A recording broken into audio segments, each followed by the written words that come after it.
in the shadow of ancient stones where desert winds carry whispers that predate the Gospels themselves. 9. French knights knelt before King Baldwin II of Jerusalem and swore an oath that would echo through centuries of hidden history. The year was 1118, barely 2 decades after the First Crusade had carved a Christian kingdom from the heart of the Islamic world. But what these men sought beneath the rubble of Solomon's temple had nothing to do with protecting pilgrims or defending the faith as the world understood it. Their true mission would challenge everything Christianity claimed about its own origins, its sacred texts, and the very nature of Christ himself. For buried beneath layers of Roman destruction and centuries of accumulated debris lay documents that could prove the Christian Church had been built not on divine revelation, but on the systematic suppression of inconvenient truths that threatened its claim to spiritual authority. Hugh de Payens stood in the shadow of the Dome of the Rock, studying ruins that most Christians viewed as mere archaeological curiosities. But de Payens possessed knowledge that set him apart from conventional crusaders he carried with him, fragments of information passed down through carefully guarded bloodlines, whispers of documents that had survived the destruction of the Second Temple in 70 A.D. and had been hidden by Jewish priests who understood their explosive implications for the future of religious authority in the Western world. Your Majesty, de Payens addressed King Baldwin with the careful deference of a man concealing revolutionary intentions, we request permission to establish our headquarters in the ruins of Solomon's Temple, not for glory or comfort, but because we believe the sacred ground itself will enhance our spiritual discipline and our effectiveness in protecting Christian pilgrims. Baldwin II, desperate for reliable military support in his precarious kingdom, readily granted permission for the 9 knights to make their camp atop the Temple Mount. What he didn't understand was that he had just authorized the most significant archaeological excavation in Christian history, one that would uncover evidence that the Church had spent centuries trying to ensure would remain buried forever. The ruins of Solomon's Temple were far more extensive than surface appearances suggested.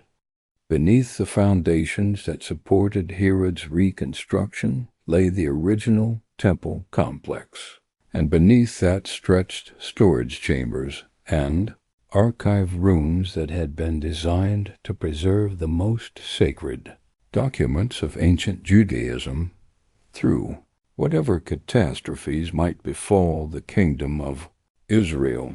Brother Guillaume, the most scholarly member of their order, had spent years studying architectural texts and archaeological theories that suggested the temple's builders had created multiple levels of concealed storage, accessible through passages that were hidden beneath what appeared to be solid foundation stones. Jewish tradition spoke of secret chambers where the most precious items had been hidden before Nebuchadnezzar's conquest, and again before the Roman destruction 6 centuries later. The passages described in the ancient texts should be located approximately 17 cubits beneath the foundation stone. Guillaume explained to his companions as they began their excavation work under cover of establishing their headquarters. If the documents survived the centuries, they would have been sealed in chambers designed to protect them from moisture, earthquake damage, and discovery by unauthorized persons. The excavation that began in 1119 was conducted with absolute secrecy. To outside observers, the Knights Templar were simply establishing their quarters and conducting the normal activities of a military religious order. But beneath the surface, There were systematically excavating chambers that had remained sealed since the final days of the Second Temple. What they discovered in those hidden vaults would have sent shock waves through medieval Christendom if it had been revealed publicly. The documents they uncovered were not random religious texts or historical records. They were systematic archives that had been preserved by Jewish temple authorities who understood that they possessed information that future conquerors would want to destroy. The most significant discovery came during their third year of excavation, when Brother Guillaume's team broke through a sealed wall and found themselves in a chamber that contained not loose manuscripts, but organized archives arranged on stone shelves according to some systematic cataloging method. The documents were wrapped in materials that had protected them from decay, and many bore seals and markings that indicated their official nature. These are not mere religious writings.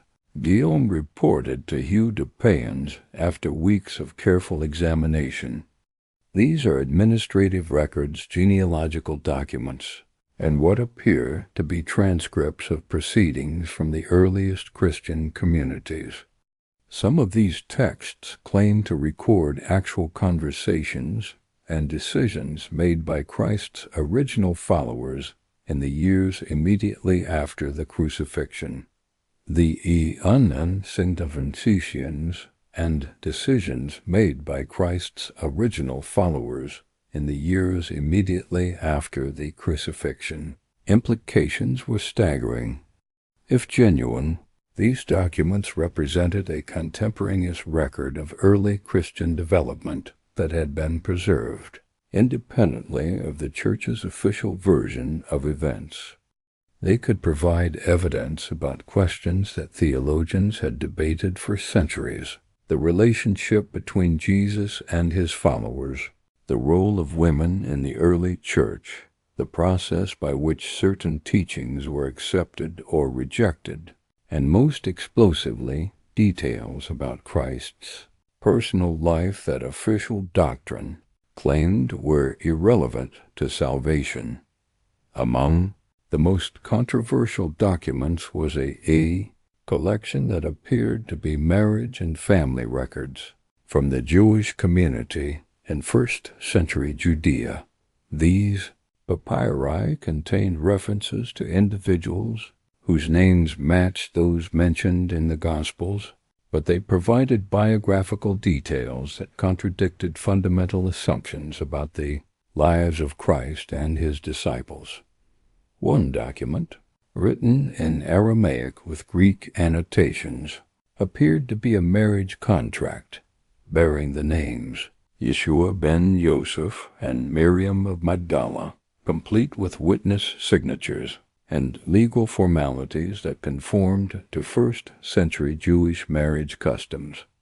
If authentic, this single papyrus could prove that Jesus had been married to Mary Magdalene, contradicting centuries of church teaching about Christ's celibacy and the spiritual significance of priestly celibacy. But even more dangerous were documents that appeared to be minutes from early Christian community meetings, recorded in a mixture of Aramaic and Greek that suggested they had been taken by educated scribes who were fluent in both languages. These texts suggested that many teachings that later became central to Christian doctrine had been matters of intense debate and disagreement among Christ's original followers. According to these records, Master Thomas, their document specialist, explained to the inner circle of knights, the early Christian communities were far from unified in their understanding of Christ's nature and message. There appear to have been multiple competing interpretations of his teachings, and the version that ultimately became orthodox Christianity was just one faction among many. The documents suggested that the concept of Christ's divine nature had been source of bitter controversy among his earliest followers, with some viewing him as a great teacher and prophet, others as the Messiah in the traditional Jewish sense, and only a minority accepting the idea that he was literally the incarnate Son of God. The development of Trinitarian doctrine appeared to have been a much later theological innovation rather than a belief held by the original apostolic community. Perhaps most shocking were texts that appeared to describe the role of women in the earliest Christian churches. Several documents referred to female leaders, teachers, and even what appeared to be female priests conducting religious ceremonies. Mary Magdalene was described not as a repentant sinner, but as a close disciple and spiritual teacher whose authority had been systematically diminished as the church became increasingly male-dominated. The Knights Templar understood that they had discovered information that could fundamentally alter Christian understanding of its own origins. These documents suggested that much of what the medieval church presented as apostolic tradition had actually been the result of political compromises, theological disputes, and deliberate choices to suppress alternative interpretations of Christ's message. But they also understood that revealing these discoveries publicly would be catastrophic not just for the church, but for the stability of Christian civilization itself. Medieval European society was built on the assumption that the church possessed absolute spiritual authority, derived directly from Christ through an unbroken apostolic succession. Evidence that early Christianity had been far more diverse and contentious than official teaching claimed could undermine the legitimacy of papal authority, priestly celibacy, and countless other doctrines that shaped daily life for millions of believers. As their excavations continued into the 1120s, the Knights Templar made a momentous decision that would define their order for the next 2 centuries. Rather than destroying the documents or revealing them to church authorities, they would preserve and study them in secret, using the knowledge they contained to develop their own understanding of Christian truth that transcended the limitations of orthodox doctrine. This decision transformed them from a simple military order into something unprecedented in medieval Europe, a secret society that possessed knowledge that could challenge the foundations of established religious authority. They became the guardians of Christian history that the Church preferred to keep hidden, preservers of evidence that suggested the faith they served publicly was far more complex and controversial than anyone outside their inner circle was permitted to understand. The 9 years they spent excavating beneath Solomon's temple were just the beginning of a much larger project. The documents they discovered would require decades of study, translation, and analysis. More importantly, they would need to develop methods for preserving and protecting knowledge that many powerful forces would want to destroy if they ever learned of its existence. But in those hidden chambers beneath Jerusalem, surrounded by papyri that whispered of marriages, debates, and disagreements that official Christianity preferred to forget, the Knights Templar had taken their first step toward becoming something far more dangerous than warriors or bankers. They had become the keepers of secrets that could rewrite the history of the faith that claimed to rule both their souls and their world. The winter of 1122 brought more than bitter Jerusalem winds to the excavation chambers beneath Solomon's temple. It brought discoveries that would force the Knights Templar to confront the possibility that everything they had been taught about Christian origins was not merely incomplete, but deliberately falsified by church authorities who had systematically destroyed evidence that contradicted their version of sacred history. Brother Guillaume emerged from the deepest excavation level carrying a leather satchel that contained what appeared to be a complete gospel, not fragments or partial texts like those they had previously discovered, but an intact manuscript that bore the unmistakable signs of first-century Christian authorship. The papyrus was in remarkable condition, preserved by the dry conditions of the sealed chamber, and the Greek script was clear enough to be read without difficulty by anyone with classical education. Master Hugh Guillaume announced with barely contained excitement, "We have found the complete gospel of Mary Magdalene." Not the abbreviated fragments that some scholars claim existed, but the full text as it was originally written. And what it contains will challenge every assumption the Church has made about women's roles in early Christianity. The document that Guillaume had discovered was far more extensive than any of the Magdalene texts that would survive in later Coptic manuscripts. This version contained detailed accounts of Mary's spiritual authority among the original disciples, her role as Christ's closest confidant and theological interpreter, and most controversially, explicit references to her status as his wife and the mother of his children. According to this gospel, Guillaume continued as he carefully unrolled sections of the manuscript. Mary Magdalene was not simply a follower of Christ, but his designated successor in matters of spiritual teaching. The text claims that Jesus specifically instructed the other apostles to defer to her authority on questions of doctrine and practice. The implications extended far beyond questions of gender roles in the early church. If Mary Magdalene had indeed been recognized by Christ himself as his spiritual heir, then the entire foundation of papal authority, which claimed legitimacy through apostolic succession from Peter, was built on a deliberate rejection of Christ's actual wishes regarding church leadership. But the Gospel of Mary was only the beginning of what would become the most comprehensive collection of suppressed Christian texts ever assembled.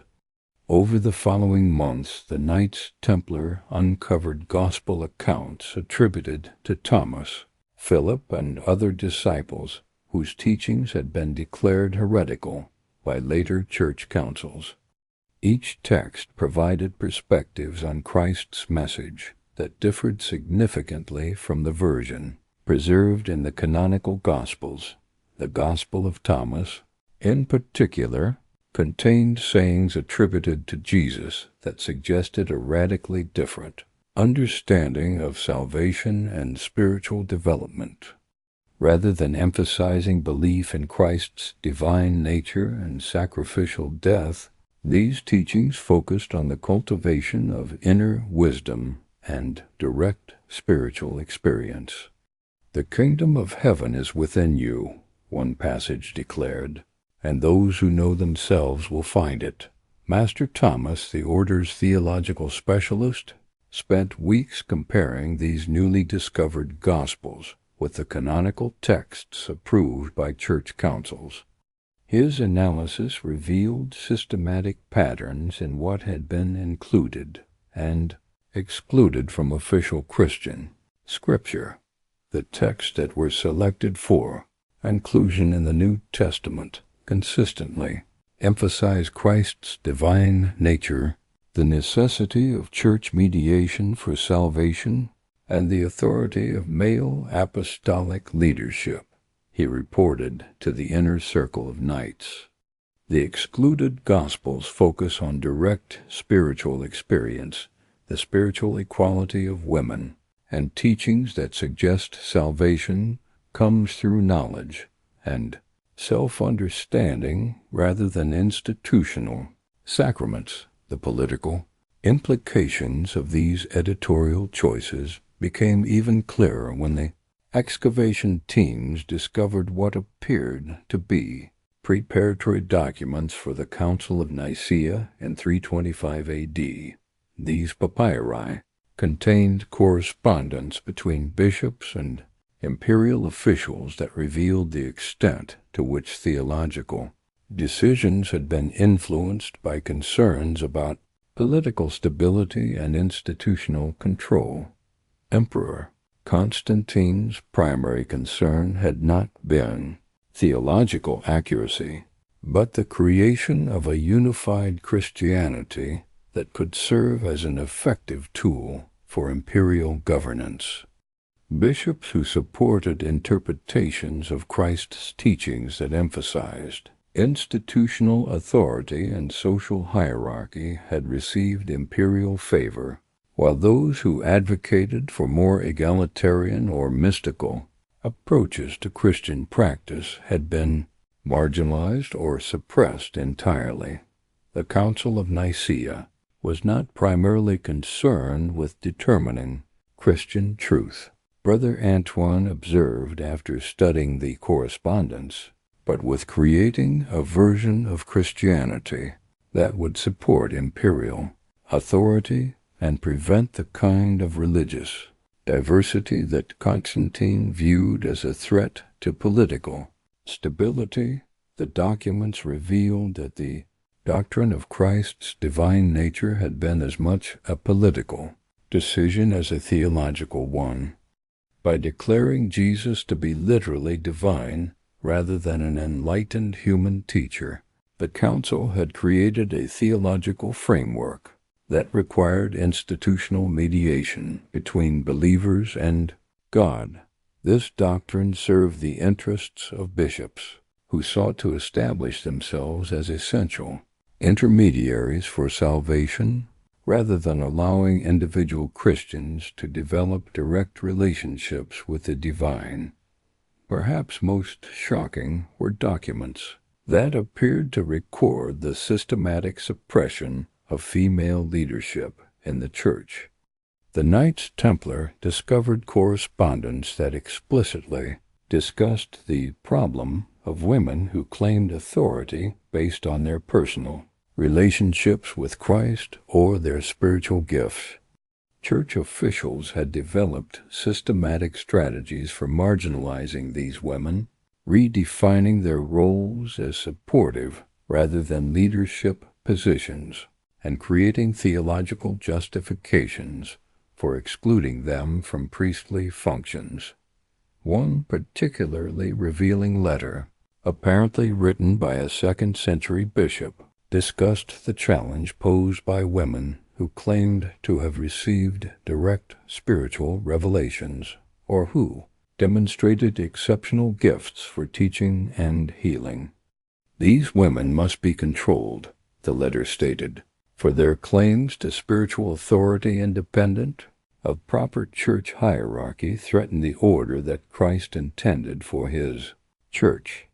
The excavation also uncovered records that suggested the historical Mary Magdalene had been deliberately transformed from Christ's spiritual successor into a repentant prostitute as part of a systematic campaign to discredit female spiritual authority. Documents dating from the 3rd and 4th centuries showed how church officials had gradually altered the narrative surrounding Mary's relationship with Jesus, emphasizing her supposed sinfulness rather than her spiritual insights. The transformation of Mary Magdalene from apostle to penitent was not an accident of historical interpretation, Guillaume concluded after months of documentary analysis. It was a deliberate strategy designed to prevent women from using her example to claim spiritual authority within the Church. As news of their discoveries began to circulate through carefully controlled channels, the Knights Templar attracted the attention of church officials who were concerned about the implications of Unauthorized archaeological investigation. Cardinal Pietro, a Vatican official responsible for monitoring potential threats to church doctrine, began receiving reports about the Templars, activities that suggested they had access to materials that could challenge fundamental Christian teachings. The cardinal's initial response was cautious but firm. He dispatched agents to Jerusalem with instructions to determine exactly what the Knights Templar had discovered and to assess whether their findings posed a serious threat to church authority. What his investigators learned convinced him that the situation required immediate and decisive intervention. The reports from Jerusalem suggest that these knights had discovered documents that could undermine centuries of church teaching about the nature of Christ, the role of women in early Christianity, and the legitimacy of papal authority. Cardinal Pietro wrote in a confidential report to Pope Callistus II, "If these materials are authentic and become public knowledge, they could precipitate a crisis of faith that would threaten the stability of Christian civilization itself." The Pope's response marked the beginning of a conflict that would span 2 centuries and ultimately lead to the destruction of the Knights Templar as a public institution. Rather than attempting to examine the documents objectively or engage with their theological implications, church authorities made a decision that would define their relationship with the Templars for the remainder of the order's existence. The documents must be suppressed, and the knights who possess them must be brought under direct church control. But the Knights Templar had already reached their own conclusions about the significance of their discoveries. The evidence they had uncovered suggested that the Christianity they had sworn to defend was significantly different from the religion that Jesus had actually taught. They faced a choice between loyalty to the institutional church and fidelity to what appeared to be the authentic teachings of Christ himself. The decision they reached would transform them from Crusader knights into something far more dangerous from the church's perspective: seekers of Christian truth who were willing to preserve and study evidence that official doctrine preferred to keep buried.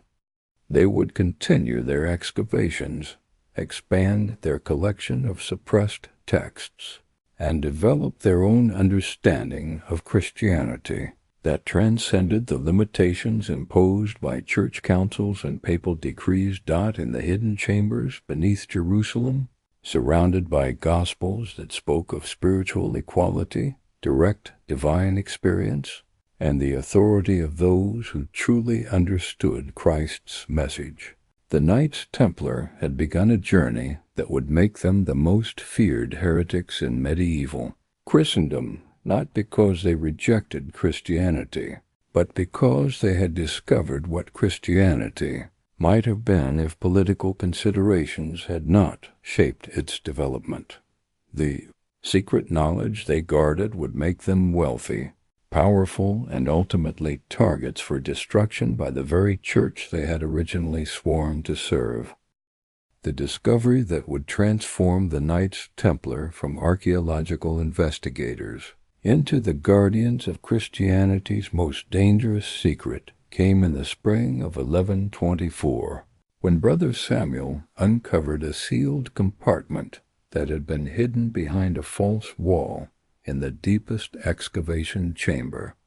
Unlike the religious texts and theological documents they had previously discovered, this cache contained genealogical records that traced family lineages across 6 centuries of carefully documented inheritance. The papyri that Samuel extracted from their protective wrappings were not random family histories, but systematic records that appeared to have been maintained by Jewish temple authorities who understood their explosive significance. for the future of religious and political power in the Mediterranean world. These were bloodline documents that traced direct descent from Jesus of Nazareth through his marriage to Mary Magdalene. "Master Hugh," Samuel announced with trembling voice as he examined the ancient scripts, "these documents appear to record not just the marriage of Jesus and Mary Magdalene, but the birth and subsequent generations of their children. If authentic, they provide a complete genealogical record of Christ's bloodline extending from the 1st century through the 5th century of the Christian era." Hugh de Payens studied the documents with the careful attention of a man who understood that he was examining evidence that could overthrow the foundations of medieval European civilization. The genealogical records were meticulously detailed, containing not just names and relationships, but locations, occupations, and cross-references to other families that had intermarried with the descendants of Christ. According to these records, Jesus and Mary Magdalene had produced at least 3 children whose bloodlines had been carefully preserved and protected by networks of families and religious communities that understood their sacred significance. The documents suggested that these bloodlines had been dispersed across the Mediterranean world as a deliberate strategy to ensure their survival through whatever persecutions or catastrophes might befall individual communities. The records indicate that the descendants were scattered to Gaul, Spain, and even Britain, Samuel continued, his scholarly excitement overcoming his awareness of the document's dangerous implications. But more significantly, the genealogies include detailed instructions for recognizing and protecting these bloodlines across the centuries. The protection protocols described in the ancient documents were remarkably sophisticated, involving coded identification systems, secret marriage arrangements, and financial support networks that operated independently of official church or governmental authority. The Jewish temple authorities who had preserved these records had created what amounted to a shadow society dedicated to ensuring that Christ's physical legacy would survive regardless of what happened to the institutional Christianity that claimed spiritual authority in his name. But perhaps most shocking was evidence that suggested these protection efforts had been largely successful. The genealogical records included notations and updates that appeared to have been made as recently as the early medieval period, suggesting that the bloodline tracking had continued long after the original temple authorities had disappeared from history. Brother Samuel's analysis of the later additions to the genealogical records revealed patterns that suggested active bloodline monitoring had continued into the 8th and 9th centuries. Families with names that could be traced to the original disciples appeared in Frankish court records, Spanish monastery archives, and even Anglo-Saxon chronicles, often in positions of influence that seemed disproportionate to their official social status. According to these later additions, Samuel reported to the inner circle of knights, several noble families in southern France appear to carry direct bloodlines from Christ's marriage to Mary Magdalene. The Merovingian dynasty that ruled the Frankish kingdoms may have been founded by individuals who were aware of their sacred ancestry and who used that knowledge to legitimize their claims to divinely sanctioned kingship.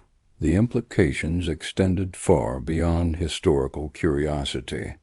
If Christ had indeed married and produced children, and if those children's descendants had survived into the medieval period, Then the entire theological foundation of clerical celibacy was built on a false premise.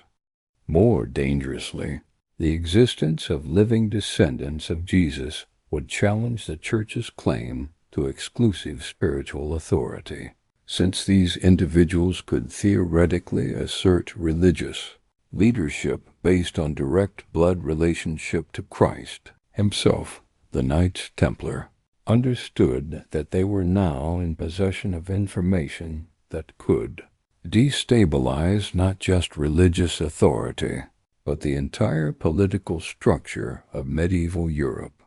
Royal families throughout Christendom claimed legitimacy based on divine sanction mediated through the Church.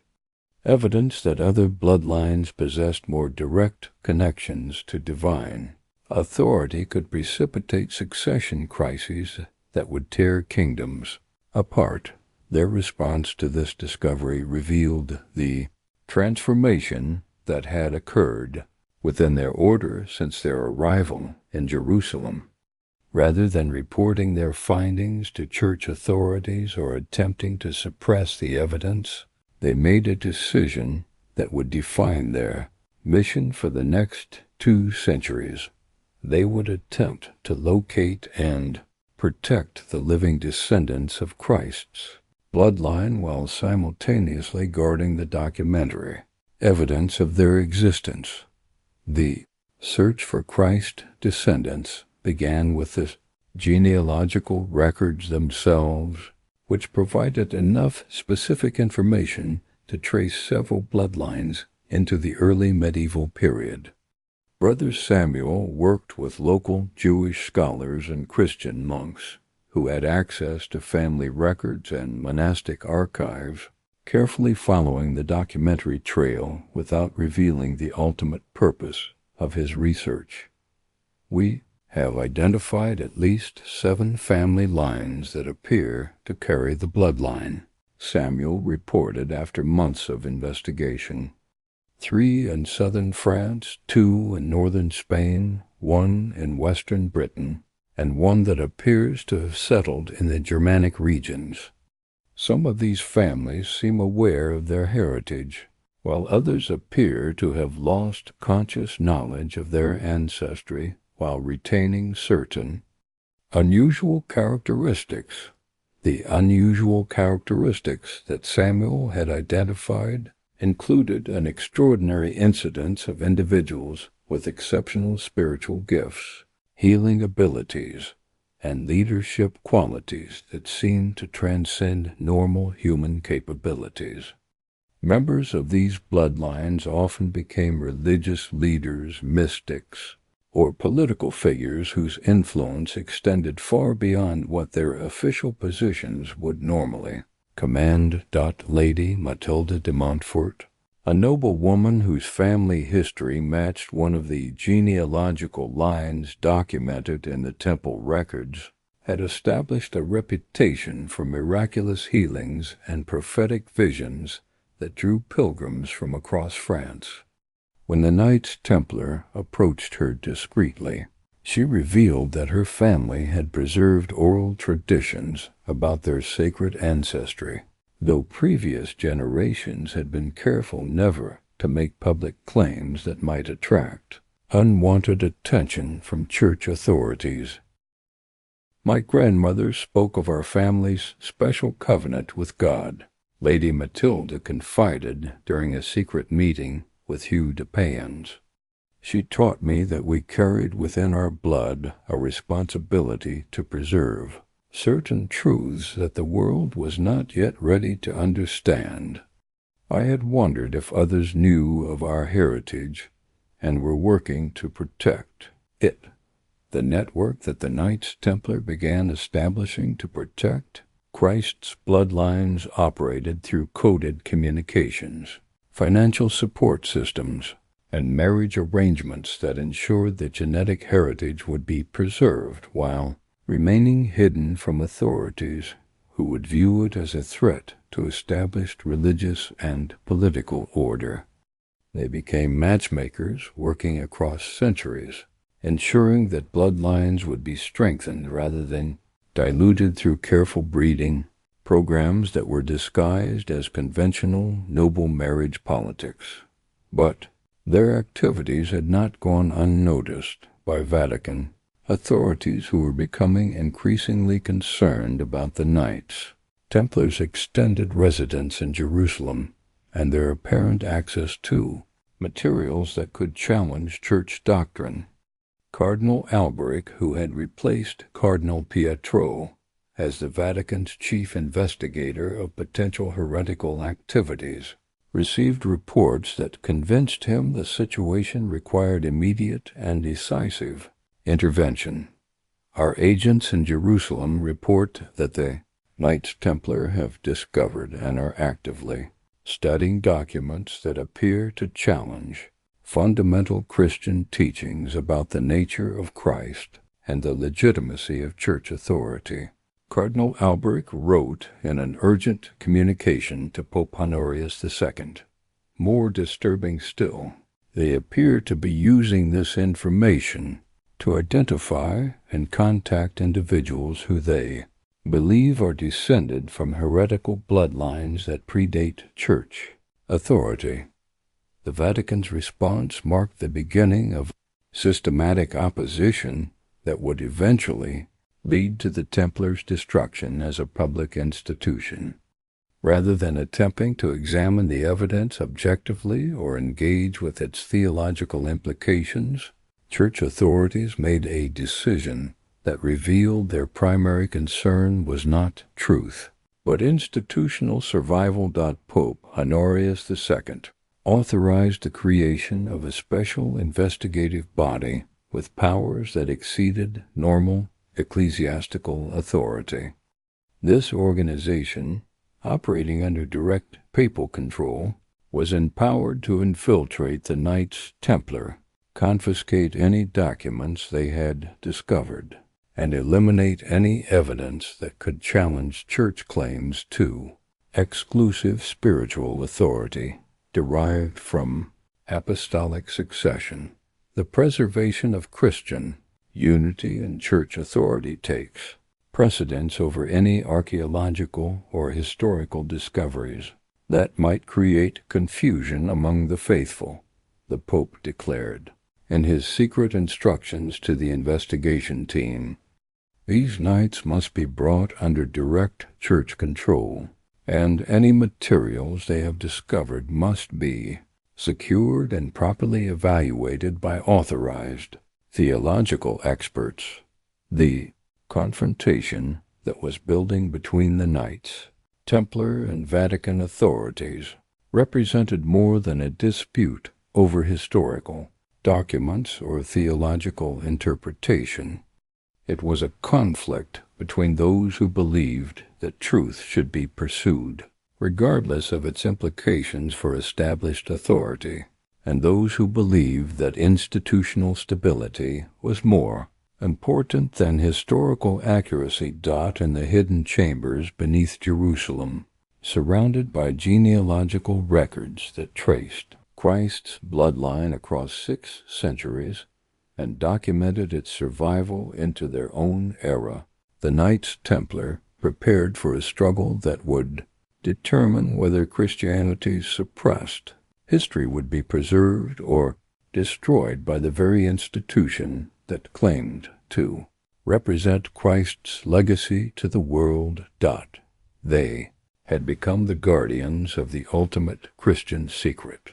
Evidence that Jesus had lived as a married man, produced children, and left behind descendants whose existence challenged everything the medieval church taught about clerical celibacy, papal authority, and the exclusive nature of divine grace mediated through institutional sacraments.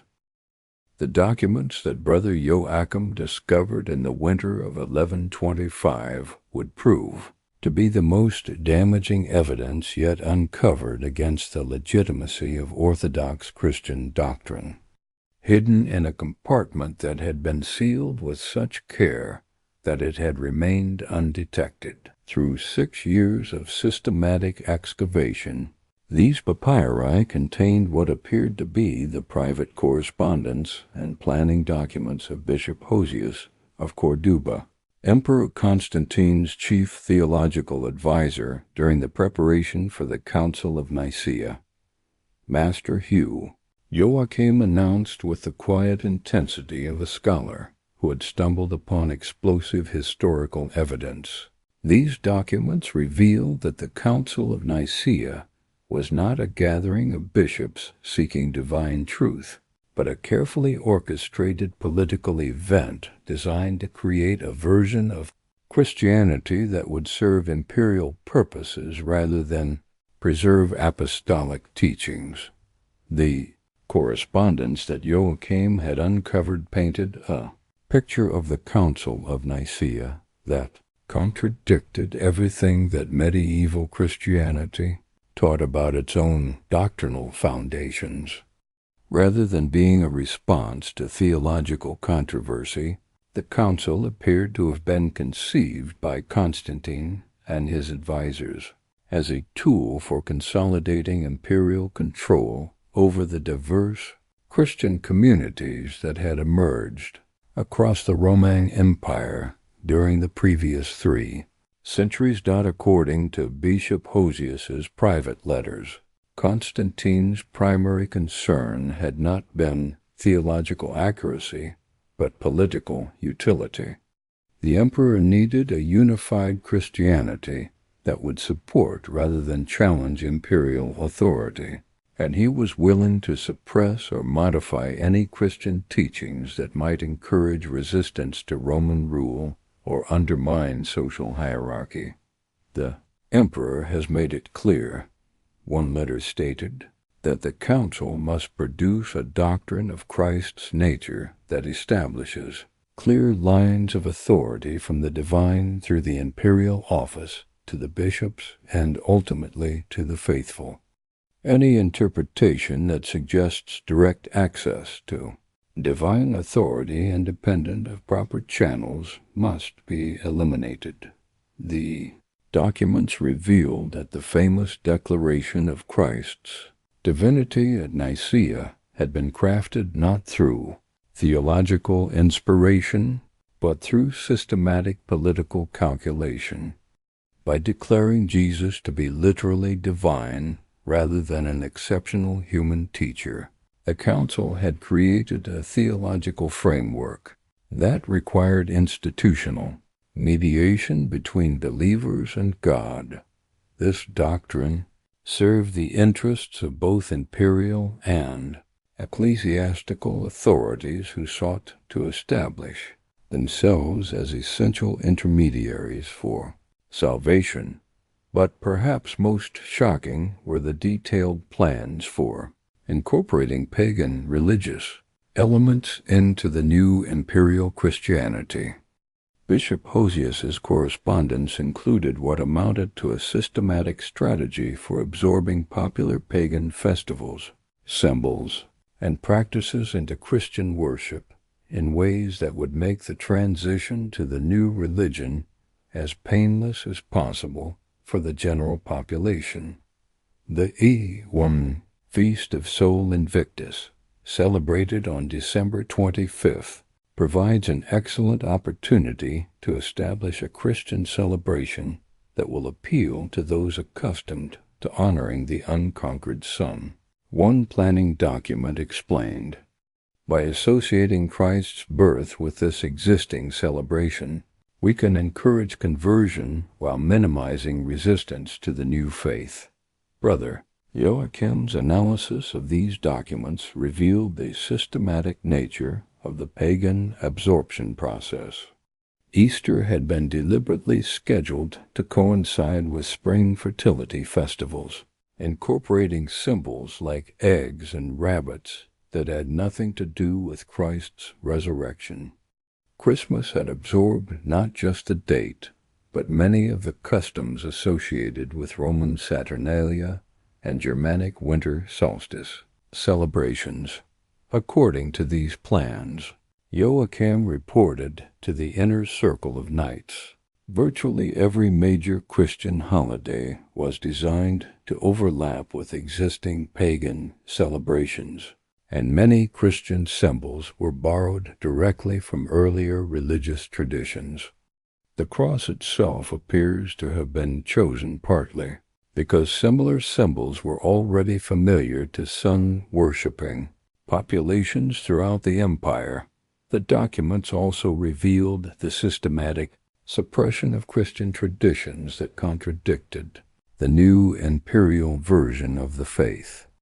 Bishops who had maintained teachings emphasizing spiritual equality, direct divine experience, or resistance to earthly authority had been marginalized or eliminated through a combination of political pressure and theological arguments that declared their positions heretical. The diversity that had characterized Christianity during its first 3 centuries was not naturally resolved through theological development. Master Thomas observed after studying the Nicea correspondence, but was artificially eliminated through imperial decree backed by the threat of political persecution. Perhaps most disturbing were references to the systematic destruction of alternative Christian texts that had been ordered as part of the Nicea reforms. Bishop Hosius's correspondence included lists of gospels, letters, and theological treatises that were to be confiscated and burned because they contained teachings that contradicted the new imperial orthodoxy. The Gospel of Thomas must be eliminated entirely, one document stated, as its emphasis on direct spiritual knowledge undermines the necessity of church mediation for salvation. Similarly, any text that suggests the spiritual authority of women must be suppressed to maintain proper hierarchical order. The Knights Templar realized that they were examining evidence of what amounted to the systematic falsification of Christian history. The religion that medieval Europe regarded as the authentic teaching of Christ had actually been crafted by imperial bureaucrats who had deliberately altered, suppressed, and fabricated elements to serve political rather than spiritual purposes. Their response to these discoveries marked another stage in their transformation from Orthodox Crusader knights into something unprecedented in medieval Christianity. They began developing their own theological understanding that attempted to separate authentic Christian teachings from the imperial modifications that had been imposed at Nicaea and subsequent councils. We find ourselves in the position of having to rediscover Christianity. Hugh de Payens observed during one of their clandestine theological discussions. The evidence suggests that the faith we swore to defend is significantly different from the religion that Jesus actually taught. Our duty now is to the authentic Christ rather than to the institutional Christianity that has obscured his message. This theological independence put the Knights Templar on a collision course with church authorities who were already suspicious of their extended residence in Jerusalem and their apparent access to suppressed historical materials. Cardinal Anastasius, who had been dispatched by Pope Honorius II to investigate the Templars' activities, began receiving reports that convinced him the situation had moved beyond mere archaeological curiosity into active theological rebellion. Intelligence from our agents in Jerusalem indicates that these knights have developed their own interpretations of Christian doctrine based on materials they claim to have discovered in their excavations. Cardinal Anastasius wrote in a confidential report to the Pope, "They appear to be questioning fundamental church teachings about the Trinity, clerical authority, and the necessity of institutional sacraments for salvation."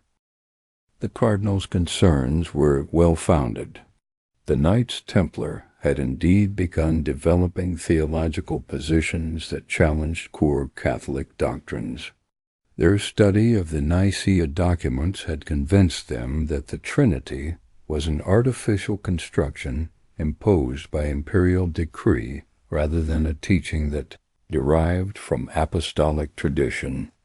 They had found evidence that early Christian communities had maintained diverse understandings of Christ's relationship to the divine that were far more nuanced than the rigid formulations imposed by later councils.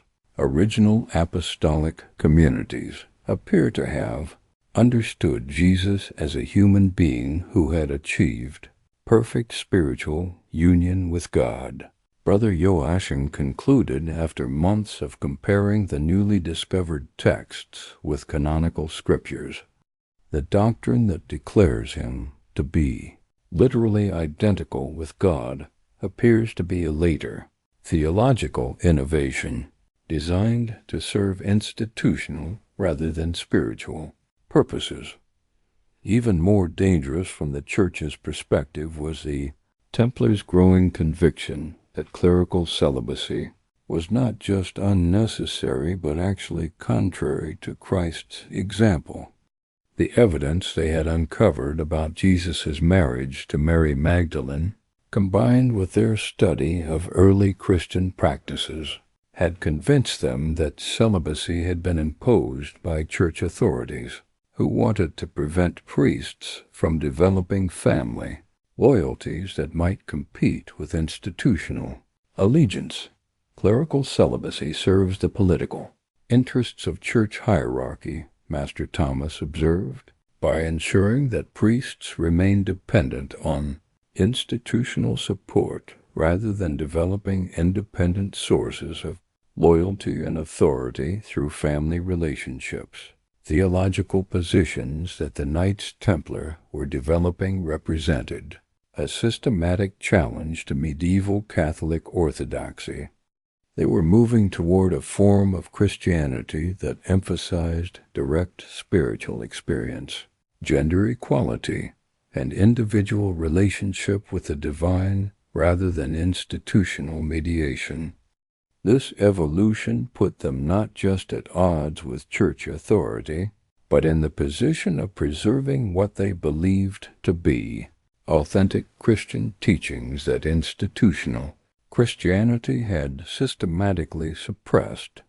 Their growing theological independence was accompanied by practical changes that reflected their evolving understanding of Christian truth. They began conducting their own religious services using texts and practices that they believed were closer to apostolic tradition than the liturgies mandated by Rome. They started admitting women to positions of spiritual authority within their order, drawing on evidence that female leadership had been common in early Christian communities before being suppressed by patriarchal church reforms. Most significantly, they began recruiting members not just from Orthodox Catholic backgrounds, but from communities that had preserved alternative Christian traditions, including Eastern Orthodox Christians, Nestorians, and even scholarly Muslims and Jews who possessed knowledge about the historical development of monotheistic religions. In the chambers beneath Solomon's Temple, surrounded by documents that revealed the political machinations behind the creation of Orthodox Christianity, the Knights Templar had evolved into something that church authorities would consider far more dangerous than mere heretics. They had become the guardians of authentic Christianity, preserving and developing teachings that challenged the legitimacy of the entire institutional structure that claimed exclusive authority over Christian salvation. The year 1127 marked the beginning of the Church's systematic campaign to infiltrate, monitor, and ultimately destroy the Knights Templars' investigation into Christianity's suppressed history.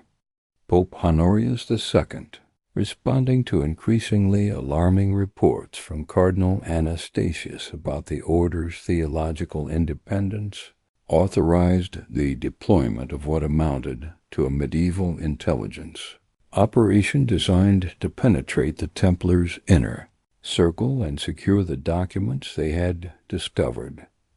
Brother Zhang arrived in Jerusalem with credentials that identified him as a scholarly monk seeking to join the Knights Templar out of spiritual devotion to their mission of protecting Christian pilgrims. His background as a skilled linguist and manuscript specialist made him an attractive candidate for their excavation work, and his apparent enthusiasm for archaeological discovery convinced the Templars that he would be a valuable addition to their research team.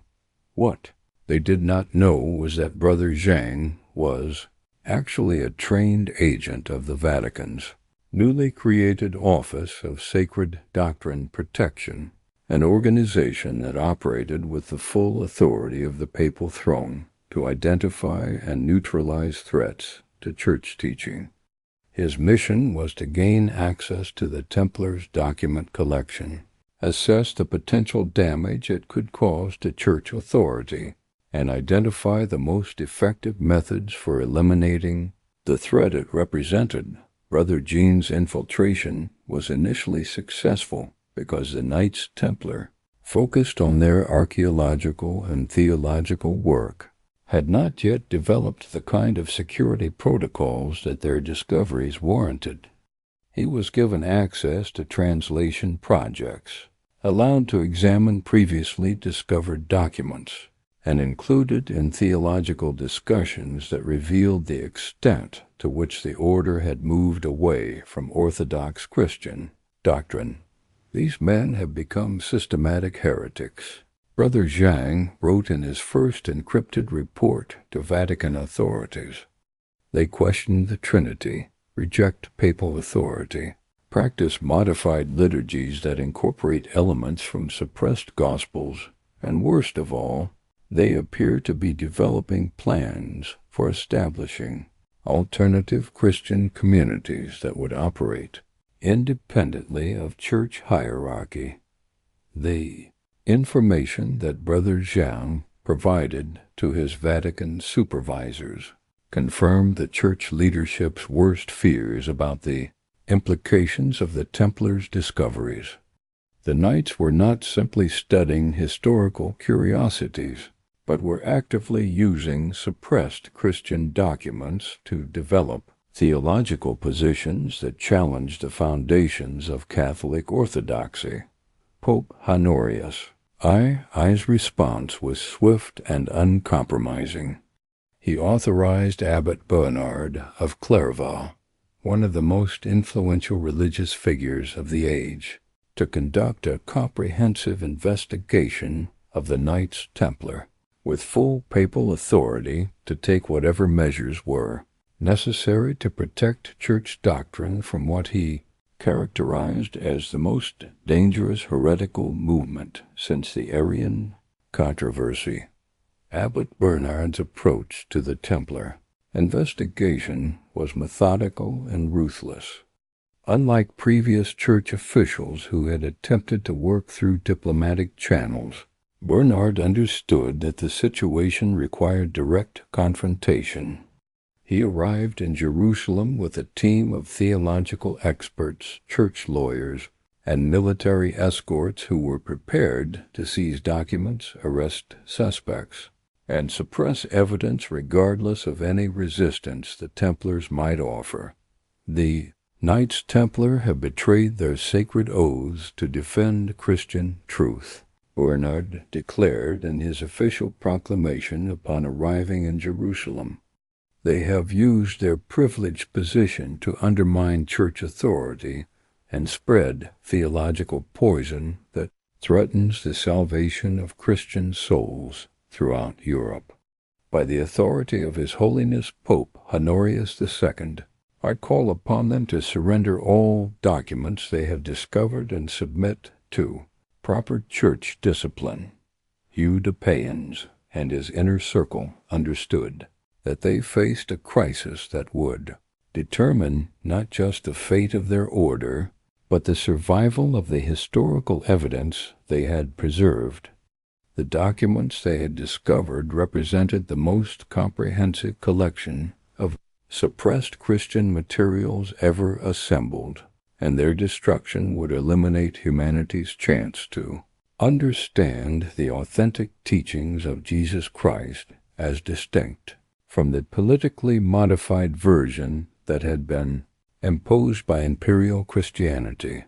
Their response revealed the extent to which the Knights Templar had evolved from a conventional military religious order into something approaching a secret society.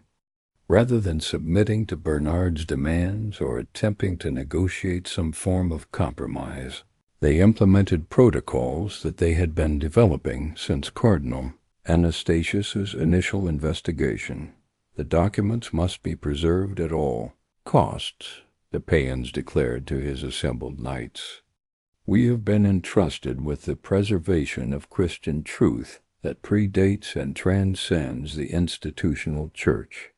Our duty is to history, to authentic spirituality, and to future generations who deserve to know what Jesus actually taught, rather than what political authorities claim he taught. The document preservation operation that the Templars launched represented one of the most sophisticated information protection schemes in medieval history. Working through networks they had established across Europe, they began systematically copying and dispersing their most important discoveries to secure locations that would remain beyond church reach, even if their Jerusalem headquarters were compromised. Lady Eleanor of Aquitaine, whose court had become a center for scholarly and cultural innovation, provided assistance that proved crucial to the preservation effort.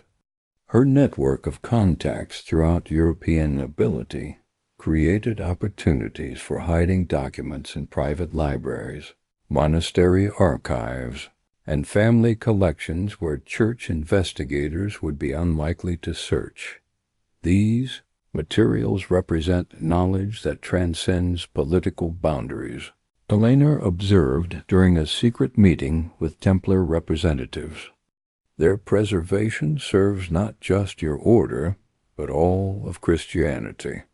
Future generations will judge us by whether we protected or destroyed evidence of Christ's authentic teachings.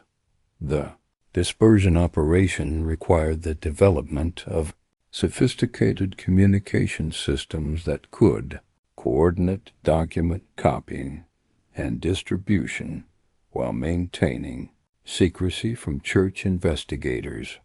The Templars created coded correspondence methods that disguised theological discussions as routine business communications and established safe houses throughout Europe where scholars could work on copying and translating suppressed texts without attracting unwanted attention. But Abbott Bernard's investigation was making significant progress in identifying and disrupting Templar preservation efforts. The intelligence provided by Brother Jean allowed church investigators to locate several document caches and arrest knights who had been involved in copying operations. The first martyrs of what would become a centuries-long conflict between authentic and institutional Christianity began to emerge as Templars chose torture and death rather than revealing the locations of preserved documents. Brother Guillaume, the scholarly monk who had discovered many of the most significant texts, was arrested by Bernard's agents while attempting to transport a collection of early Christian Gospels to a safe house in southern France. Under interrogation, that employed methods typically reserved for the worst heretics.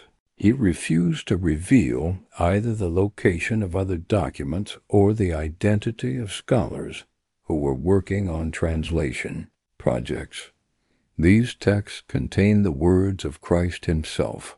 Guillaume declared before his execution, "I would rather die than allow political authorities to destroy evidence of what Jesus actually taught. My death serves the preservation of Christian truth against those who would corrupt it for earthly power." The persecution that began with Guillaume's martyrdom created a crisis of conscience within the broader church hierarchy. Archbishop William, a moderate voice who had initially supported the investigation of Templar activities, began to question whether the suppression of historical evidence was compatible with Christian truth-seeking. Are we serving Christ by destroying documents that may contain his authentic teachings? Archbishop William asked in a letter to Pope Honorius II, "If our faith is truly founded on divine revelation, why do we fear historical evidence that might illuminate that revelation? Perhaps our duty is to examine these materials objectively rather than suppressing them out of fear for institutional stability." The Archbishop's questions reflected growing unease among some church officials about the methods being employed to suppress Templar discoveries. Reports of torture, execution, and document destruction were creating controversy even within the Vatican, where some officials argued that the Church's response was generating more attention and suspicion than the original discoveries might have warranted, but Pope Honorius II and his closest advisers had decided that the threat posed by authentic Christian historical evidence was too dangerous to be addressed through moderate measures. The systematic suppression campaign continued with increasing intensity, targeting not just the Knights Templar but anyone who showed interest in examining or preserving the materials they had discovered. The preservation of church unity and authority requires that certain historical questions remain unanswered, the Pope declared in response to Archbishop William's concerns. The faithful do not need access to documents that would create confusion about established doctrine. Our duty is to protect their souls from theological uncertainty that could endanger their salvation. This position represented a fundamental choice by church leadership to prioritize institutional authority over historical truth. The Vatican had decided that preserving the political and spiritual power of the medieval church was more important than allowing Christians to understand the authentic teachings of the religious founder they claimed to follow. In the hidden chambers beneath Jerusalem and in secret locations across Europe, the surviving members of the Knights Templar continued their work of preserving and studying the suppressed Christian documents that revealed the political foundations of orthodox doctrine. They had become the guardians of Christianity's lost history, protectors of evidence that could transform human understanding of one of the world's most influential religions. But they had also become marked men, hunted by the very church they had originally sworn to serve, pursued by authorities who viewed historical truth as a threat to established power. The conflict that had begun with archaeological curiosity had evolved into a war between competing visions of Christianity, one based on authentic historical evidence and one based on institutional authority that demanded faith without questions. The winter morning of December 1945 brought with it a discovery that would vindicate 8 centuries of Templar preservation efforts and prove that their sacrifices to protect suppressed Christian documents had not been in vain. Near the town of Nag Hamadi in Upper Egypt, a peasant farmer named Muhammad al-Salman uncovered a sealed jar that contained 13 leather-bound codices filled with texts that scholars would recognize as the largest collection of early Christian writings ever discovered outside of the New Testament itself. Professor James Robinson, the American scholar who would spend decades studying and translating the Nag Hamadi library, understood immediately that these documents represented evidence for the kind of theological diversity that the Knights Templar had documented in their secret excavations beneath Jerusalem. The texts included Gospels attributed to Thomas, Philip, and Mary Magdalene that contained teachings fundamentally different from those preserved in canonical Scripture. What we have discovered at Nag Hamadi, Professor Robinson announced to the international scholarly community, is evidence that early Christianity was far more diverse and theologically complex than Orthodox Church history has acknowledged.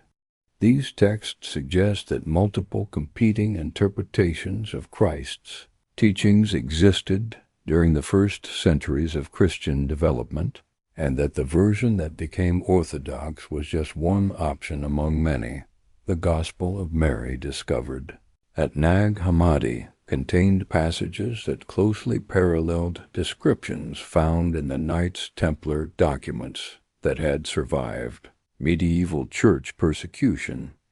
Mary Magdalene was portrayed not as a repentant sinner, but as Christ's closest disciple and the recipient of special revelations that the male apostles had difficulty accepting. The Savior loved her more than all the disciples, and used to kiss her often on her mouth, one passage declared, providing textual support for claims that Jesus and Mary had maintained an intimate relationship that went beyond conventional teacher-student dynamics. Even more significantly, the Gospel of Philip contained explicit references to Mary Magdalene as Christ's companion, using Coptic terminology that typically indicated marriage or sexual partnership. The companion of the Savior is Mary Magdalene. Christ loved her more than all the disciples, and used to kiss her often on her mouth. The rest of the disciples were offended by it and expressed disapproval. They said to him, "Why do you love her more than all of us?" Dr. Barbara Thiering, an Australian theologian who had spent years studying the Dead Sea Scrolls discovered at Qumran, beginning in 1947, made connections between the ancient manuscripts and medieval Templar claims that went far beyond coincidence. The Qumran documents revealed a Jewish religious community that had preserved alternative interpretations of messianic prophecy and maintained detailed records of religious and political conflicts during the first century. The Dead Sea Scrolls provide documentary evidence for exactly the kind of theological diversity and political complexity that would have surrounded Jesus' ministry, Dr. Thiering observed. They show us a Jewish religious environment where multiple competing interpretations of divine revelation existed simultaneously, and where community leaders often found themselves in direct conflict with established religious authorities. More provocatively, Dr. Thiering's analysis of the Qumran documents suggested that some scrolls contained coded references to historical figures who could be identified with New Testament characters, including possible references to Jesus himself as a controversial religious teacher whose activities had created significant political problems for the established Jewish priesthood. The academic controversy that surrounded Dr. Thiering's interpretations reflected the same institutional resistance that had led to the persecution of the Knights Templar 8 centuries earlier.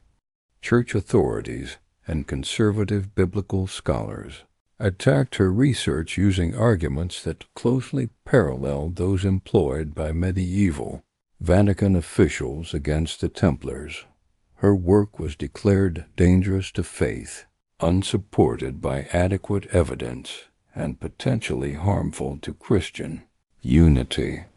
Dr. Thiering's theories represent the kind of speculative scholarship that undermines rather than illuminates our understanding of Christian origins. Cardinal Jose Saraiva Martins, prefect of the Vatican's secret archives, declared in an official statement, "The Church's responsibility is to preserve authentic apostolic teaching, not to encourage academic theories that create confusion about fundamental Christian beliefs." But the Cardinal's response revealed something significant about the Vatican's position regarding historical evidence that challenged Orthodox doctrine. Rather than engaging with the scholarly arguments or examining the documentary evidence objectively, Church authorities continued to prioritize institutional protection over historical investigation, using the same suppression strategies that had characterized their medieval response to Templar discoveries. The publication of Dan Brown's The Da Vinci Code in 2003 brought Templar theories about suppressed Christian history into popular culture with unprecedented impact. While Brown's novel was explicitly fictional, it incorporated historical claims about Jesus' marriage to Mary Magdalene, the political construction of Christian doctrine, and the survival of Christ's bloodline that closely paralleled the evidence that the Knights Templar had preserved and protected across the centuries.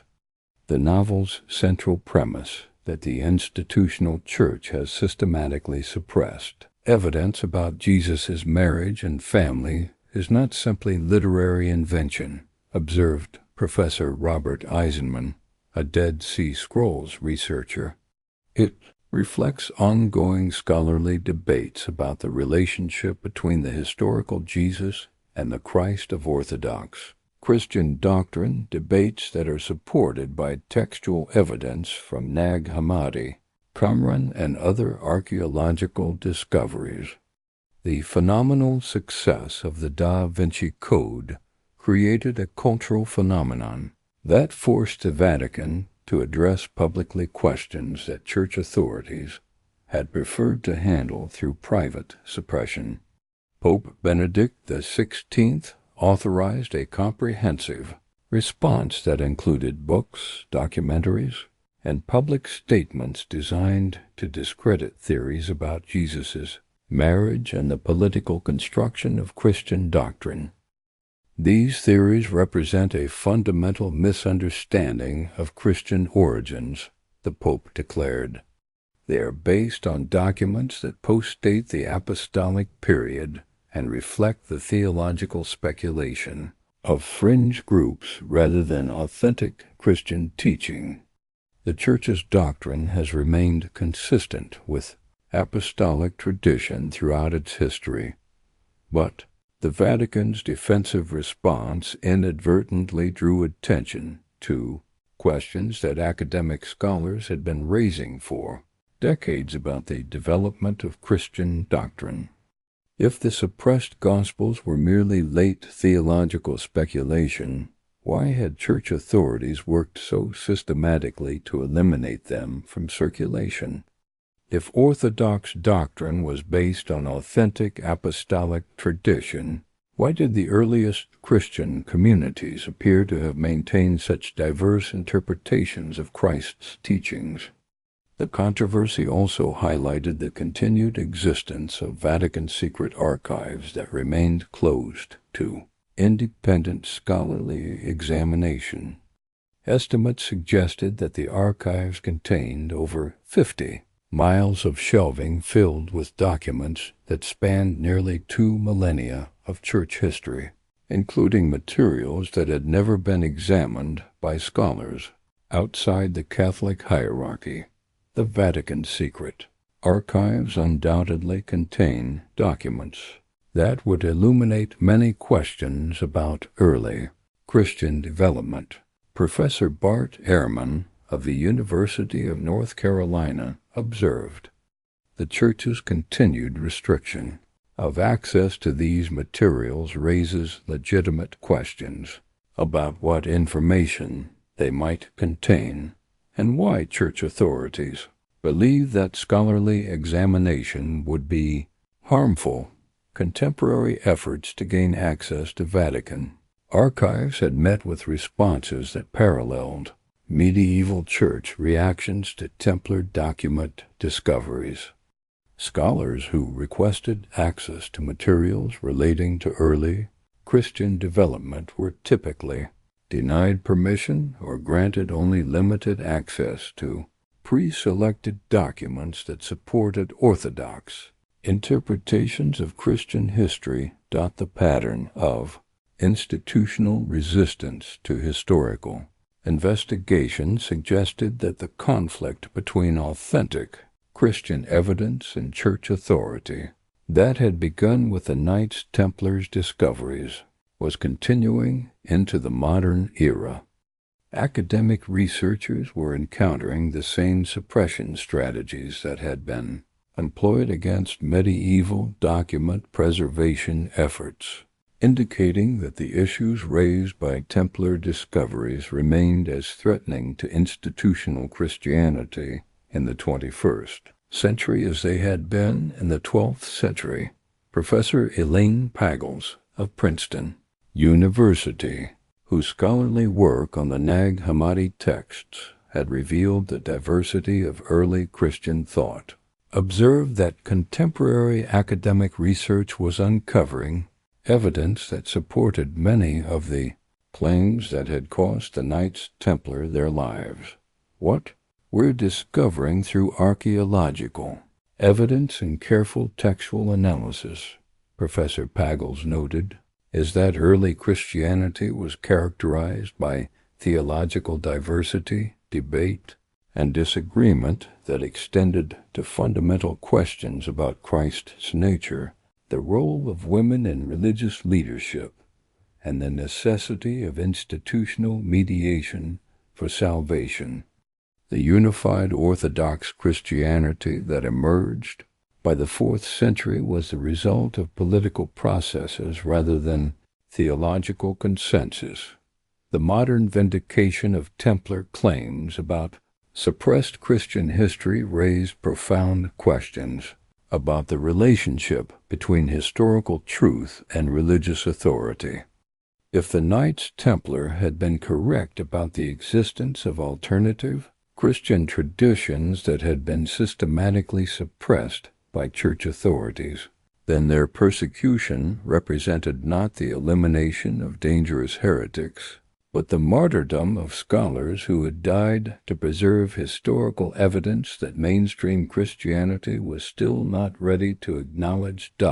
In archives and libraries around the world, researchers continued to uncover evidence that supported the existence of the kind of comprehensive alternative Christian tradition that the Knights Templar had documented in their medieval excavations. The documents they had preserved, the theories they had developed, and the sacrifices they had made were being validated by discoveries that proved their 8th century struggle to preserve Christian truth had not been in vain. The legacy of the Knights Templars' discoveries did not end with their official suppression in 1307, nor did it remain buried in medieval manuscripts and hidden archives. Instead, it evolved and adapted to new circumstances, flowing through secret societies, mystical traditions, and scholarly networks that preserved and developed the alternative Christian knowledge that the Church had tried to eliminate. By the 18th century, This hidden tradition had found its most significant expression in the rituals and teachings of Freemasonry, particularly in the higher degrees that claimed direct descent from the medieval Knights Templar. Dr. Michael Bagent, co-author of Holy Blood, Holy Grail, spent decades investigating the survival of Templar traditions in modern secret societies. His research revealed that Masonic lodges throughout Europe and America had preserved ritualistic knowledge that incorporated elements from suppressed Christian gospels, genealogical theories about Christ's bloodline, and architectural symbolism that traced its origins to the Temple of Solomon. The higher degrees of Scottish Rite Masonry contain explicit references to the Knights Templar as preservers of ancient wisdom that predates Orthodox Christianity, Dr. Bagent documented. The rituals describe a hidden tradition that maintained the true word of Christianity in opposition to the corrupted version imposed by institutional church authority. The Masonic Templar degrees, particularly the Knights Templar order within York Rite Masonry, incorporated ceremonial elements that appeared to reference the medieval discoveries beneath Solomon's Temple. Candidates were initiated through rituals that symbolically recreated the experience of discovering hidden knowledge, being entrusted with secret wisdom, and swearing oaths to protect truth against institutional suppression. The candidate represents every Mason who seeks to rediscover the lost word of ancient wisdom, explained one Masonic historical document. The ceremony teaches that this wisdom was hidden by those who understood its value and protected by those who were willing to die, rather than see it corrupted by worldly authorities. But the most intriguing modern claims about Templar survival centered on allegations that direct descendants of the medieval order had maintained continuous existence through secret societies that operated parallel to, but independent of, mainstream Masonic organizations. Pierre Plantard, the French mystic who claimed grand mastership of the Priory of Sion, alleged that his organization had preserved the documentary evidence and genealogical knowledge that the Knights Templar had died protecting. The Priory of Sion has maintained custody of the most dangerous secrets in Christian history, Plantard claimed during interviews conducted in the 1970s.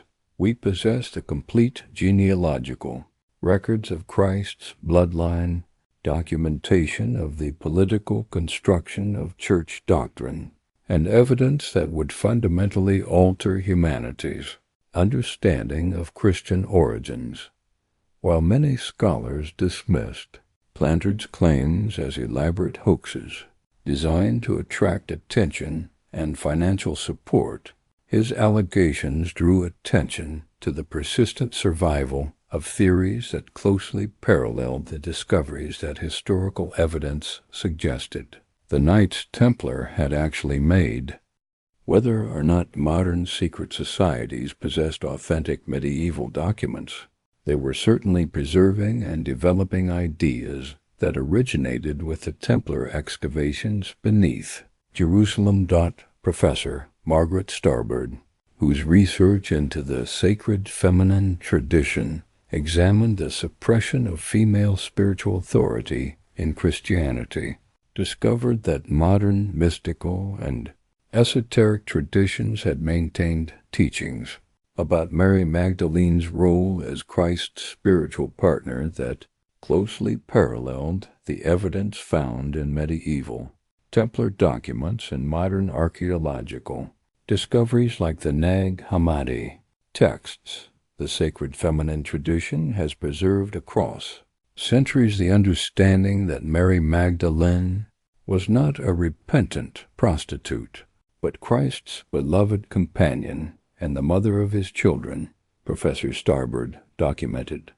This tradition appears in medieval art, Renaissance symbolism, and modern mystical teaching in ways that suggest continuous preservation of knowledge that the institutional church tried to eliminate.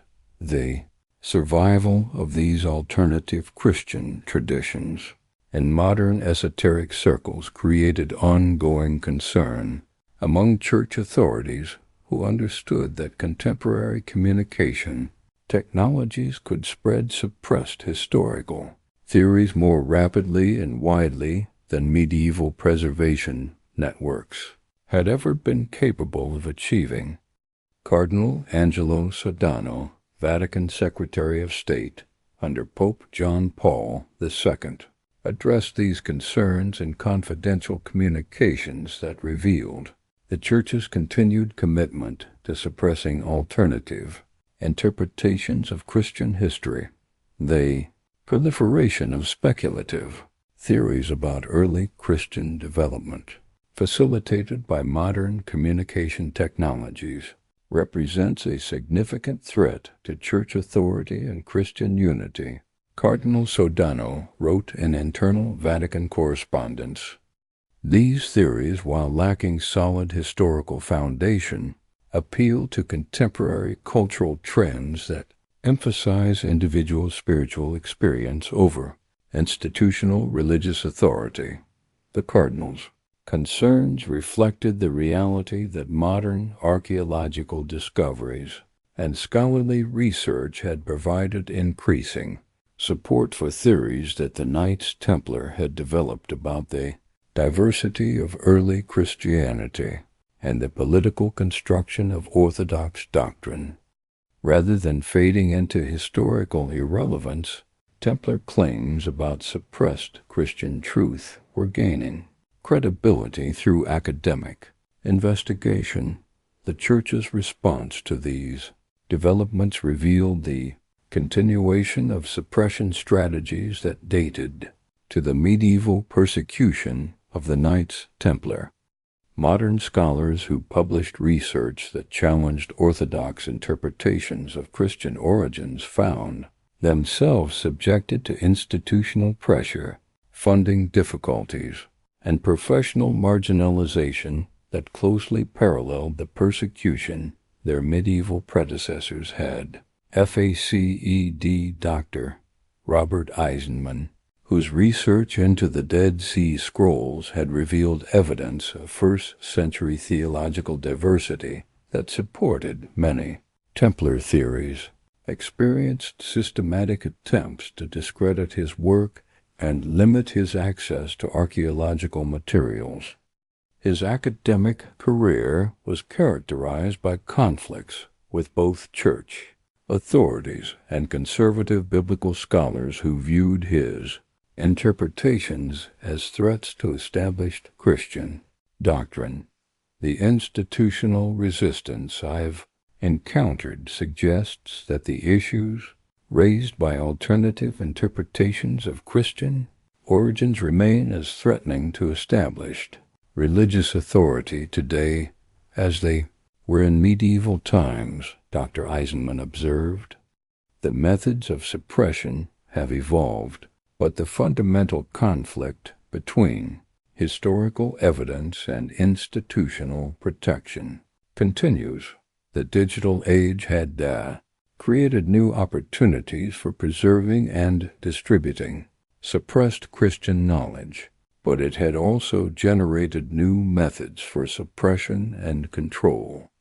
Internet censorship, academic pressure, and financial constraints were being employed to limit access to controversial research in ways that achieved effects similar to the medieval burning of documents and execution of scholars. Contemporary archaeological suppression became evident in cases where discoveries that could support alternative interpretations of Christian history were either restricted from scholarly examination or subjected to interpretations that minimized their significance for understanding early Christian development. The 1980 discovery of the Talpiot tomb in Jerusalem, which contained ossuaries with names that matched Jesus' family members, was subjected to scholarly and institutional pressure that prevented comprehensive investigation of its implications. The Talpiot tomb represents exactly the kind of archaeological evidence that could illuminate questions about Jesus' family relationships, observed Dr. James Tabor, who had attempted to study the discovery. The institutional resistance to thorough investigation suggests that some authorities prefer that certain historical questions remain unanswered. The survival of Templar theories about Christ's marriage and bloodline also manifested in ongoing genealogical research that attempted to trace family lineages that could be connected to first-century Palestinian Jewish communities. While most such research lacked the documentary evidence that would be required for historical verification, the persistence of these investigations reflected continued belief that the medieval Knights Templar had discovered authentic evidence about Jesus' family relationships. Modern preservation efforts had also adapted to digital technologies that allowed for the global distribution of suppressed texts, alternative historical theories, and archaeological evidence that supported non-orthodox interpretations of Christian origins. The Internet created opportunities for scholars and researchers to share information that might otherwise be subjected to institutional suppression, though it also facilitated the spread of speculative theories that lacked adequate historical foundation. The challenge facing modern preservers of alternative Christian knowledge was distinguishing between authentic historical evidence and speculative theories that were inspired by but not necessarily supported by documentary proof. The Knights Templar had possessed access to original documents that could be examined and verified through standard historical methods.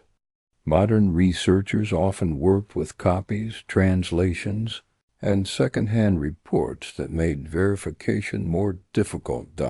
Despite these challenges, the fundamental questions raised by the Knights Templars' discoveries remained as relevant in the 21st century as they had been in the 12th century.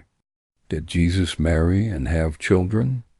Was early Christianity more theologically diverse than Orthodox teaching acknowledged? Were key Christian doctrines the result of political decisions rather than apostolic tradition? Had the institutional church systematically suppressed evidence that contradicted its claims to exclusive spiritual authority? The evidence that had emerged through modern archaeological discoveries, scholarly research, and the preservation efforts of secret societies suggested that the Knights Templar had indeed uncovered information that challenged fundamental assumptions about Christian origins. Whether or not their specific claims could be verified through contemporary historical methods, their basic insight about the suppression of alternative Christian traditions had been validated by centuries of subsequent research. In archives and libraries around the world, in Masonic temples and mystical societies, in university research programs and Internet discussion forums, the legacy of the Knights Templars' quest for authentic Christian truth continued to influence human understanding of one of the world's most significant religious traditions. The documents they had died to preserve, the theories they had developed to explain Christian diversity, and the preservation networks they had established to protect suppressed knowledge had evolved into a movement that transcended any single organization or tradition. 900 years have passed since Judeans and his 8 companions first descended into the chambers beneath Solomon's temple, and the questions they uncovered continue to resonate through the corridors of universities, the halls of Vatican City, and the collective consciousness of a world still struggling to understand the authentic origins of one of its most influential religions. But what have we learned, and what remains hidden in the shadows of institutional protection and scholarly caution?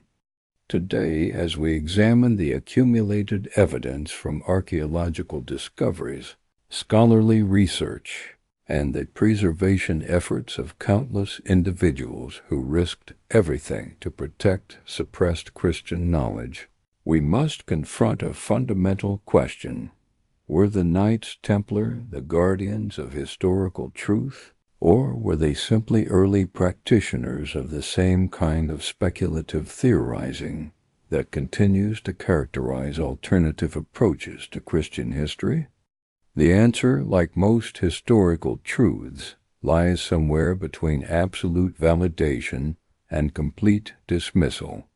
Modern archaeological discoveries have indeed confirmed that early Christianity was far more diverse, theologically complex, and politically influenced than Orthodox Church teaching has traditionally acknowledged. The Nag Hamadi texts, the Dead Sea Scrolls, and numerous other discoveries have provided documentary evidence for exactly the kind of theological diversity that the Knights Templar claimed to have found in their medieval excavations. Dr. Bart Ehrman, one of the most respected contemporary scholars of early Christian development, has observed that the Christianity that emerged victorious by the 4th century was just one of many competing interpretations of Jesus' teachings that existed during the first 3 centuries of the Christian era. The alternatives were not eliminated through theological superiority, but through political processes that favored certain interpretations over others. This scholarly consensus validates the core insight that appears to have driven the Knights Templars' research, that institutional Christianity represented a politically constructed version of Jesus' teachings rather than a direct continuation of apostolic tradition. Whether or not the specific documents they claimed to have discovered were authentic, their basic understanding of Christian historical development has been confirmed by centuries of subsequent investigation.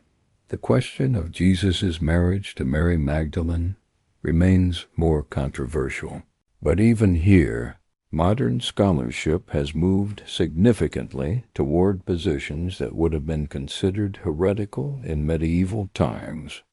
Professor Karen King of Harvard Divinity School, whose work on early Christian texts has revealed the systematic suppression of female spiritual authority, has noted that the transformation of Mary Magdalene from apostle to penitent prostitute represents one of the most successful character assassinations in history, designed to eliminate a powerful example of female religious leadership.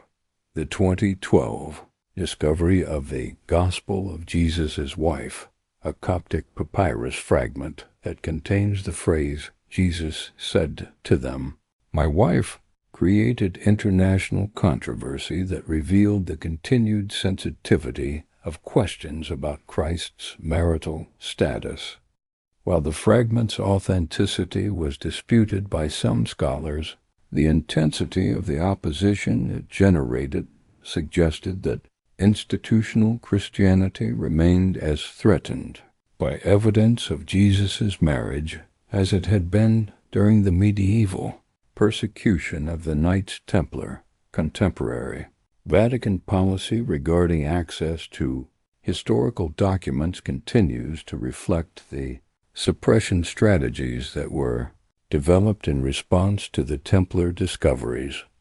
The Vatican secret archives, renamed the Vatican Apostolic Archives in 2019, remain largely closed to independent scholarly examination, particularly for materials relating to early Christian development and the political construction of church doctrine. Cardinal Jose Tolentino de Mendonca, the current Vatican archivist and librarian, has acknowledged that the Church maintains certain restrictions on access to historical materials not out of fear of truth, but out of responsibility for protecting documents from misinterpretation by scholars who may lack proper theological formation. This position essentially continues the medieval argument that historical truth must be mediated through proper church authority rather than being accessible to independent investigation. The institutional Christianity that destroyed the Knights Templar for possessing suppressed documents continues to employ similar arguments to justify restricting scholarly access to materials that could illuminate Christian origins. But the digital age has created opportunities for preserving and distributing alternative Christian knowledge that exceed anything the medieval Knights Templar could have imagined. Texts that once existed in single copies hidden in monastery archives are now available to global audiences through internet databases. Scholarly research that might once have been suppressed through institutional pressure can now be published and distributed through channels that operate independently of traditional academic or ecclesiastical control. The democratization of access to suppressed Christian knowledge has created both opportunities and challenges. While genuine historical evidence is more widely available than ever before, it exists alongside speculative theories and fictional claims that can be difficult for non-specialists to evaluate.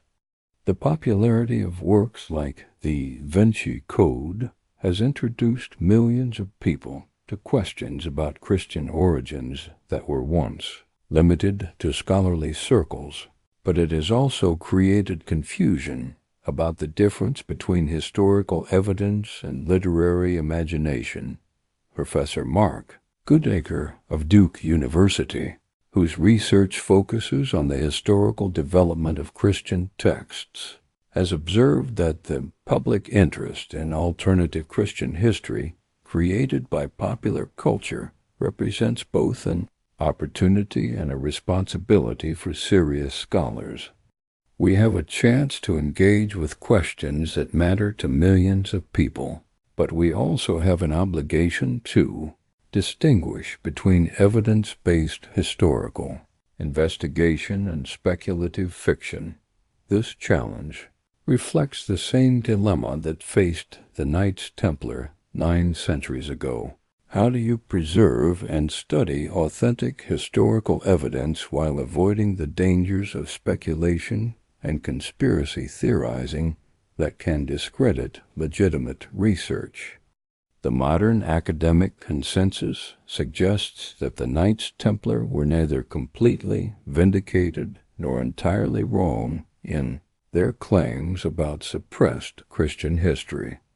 They appear to have correctly identified the existence of alternative Christian traditions that had been systematically suppressed by institutional church authorities.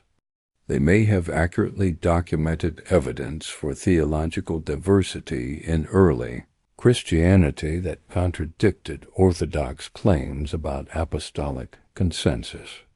They possibly discovered genealogical materials that suggested Jesus had lived a more conventional human life than later Christian doctrine acknowledged, but they also appear to have engaged in speculative theorizing that went beyond what their documentary evidence could actually support. Their claims about Christ's marriage and bloodline, while not impossible, cannot be verified through the kind of rigorous historical methodology that contemporary scholarship requires.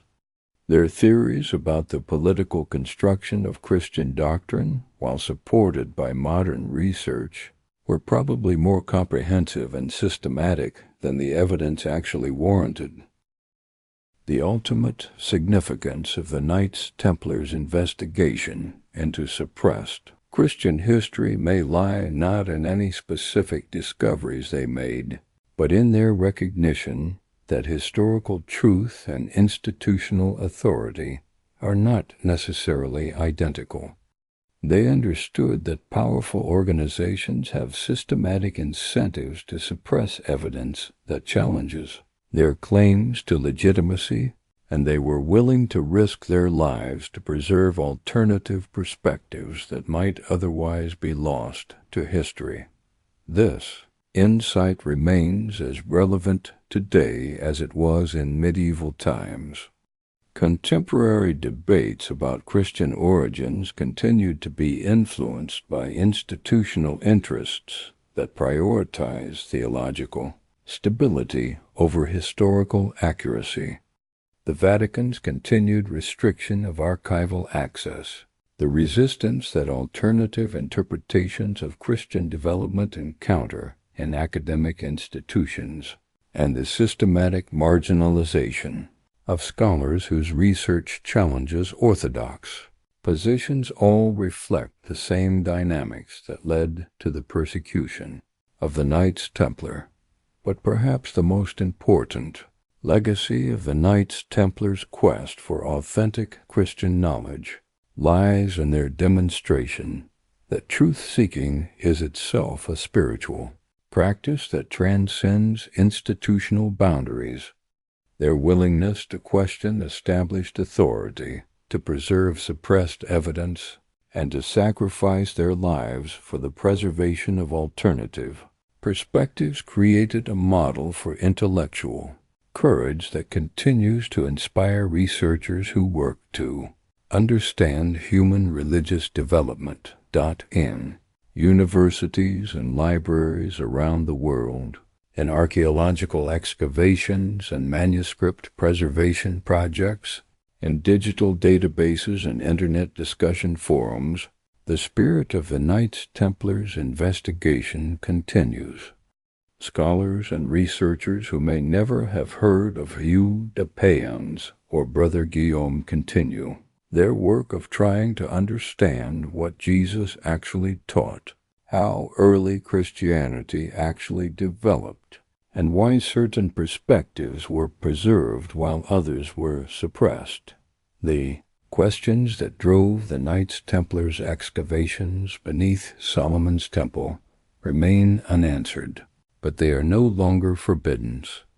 The documents they died to preserve may be lost to history, but the principles they represented, that truth is worth preserving, that authority should be questioned, and that suppressed perspectives deserve to be heard, continue to guide those who seek to understand the authentic origins of human spiritual development.